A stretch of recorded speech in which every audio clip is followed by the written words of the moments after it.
farmers won't see coronavirus money until June as bankruptcies soar. Washington's struggling farmers and ranchers, many of whom have seen their markets collapse as the pandemic upended supply chains, won't see coronavirus relief money until June, about 2 months after Congress appropriated the funds. The U.S. Department of Agriculture said this week that farmers can begin applying for the money next Tuesday. Secretary Sonny Perdue said he expects the checks to be sent a week to 10 days after a farmer signs up. Farmers who saw at least a 5% drop in price loss due to the pandemic will be eligible for payments worth up to $250,000.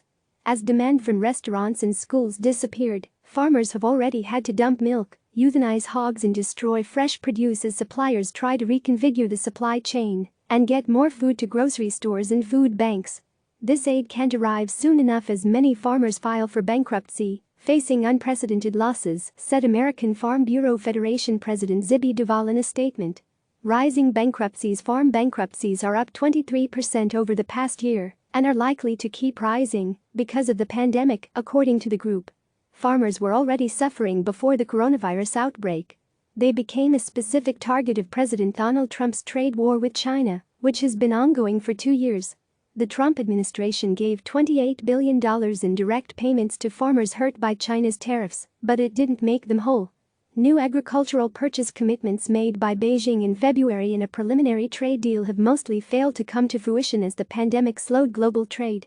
After several difficult years of trade disputes, depressed prices, and extreme weather, the agricultural economy was finally starting to recover, said National Farmers Union President Rob Leroux in a statement sent to CNN.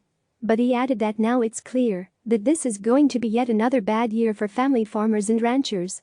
The timing of the aid program launch is in line with what the Department of Agriculture said last month when it first announced that it would be sending direct payments worth $16 billion to farmers hurt by the pandemic. While Congress authorized most of the funds, the agency had to decide how the money should be allocated. The USDA released details on how to apply and who is eligible on Tuesday. Since the current funding is limited, farmers will receive 80% of their payment upon submitting their application.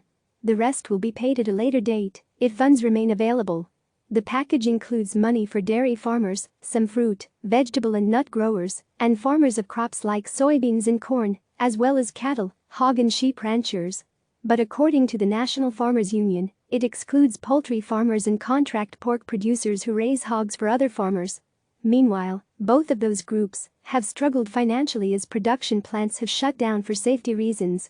More money might be on the way on Tuesday at a news conference at the White House. Perdue said these payments are not meant to directly help ranchers and farmers who have had to euthanize their animals.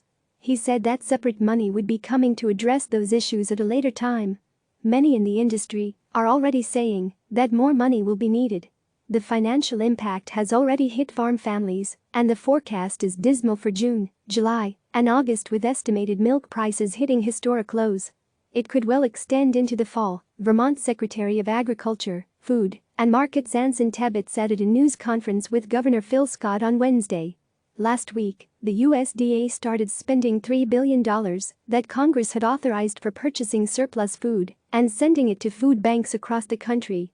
Known as the Farmers to Families Food Box Program, the USDA is partnering with private distributors who will buy a variety of food and package it into boxes that it will deliver to food banks.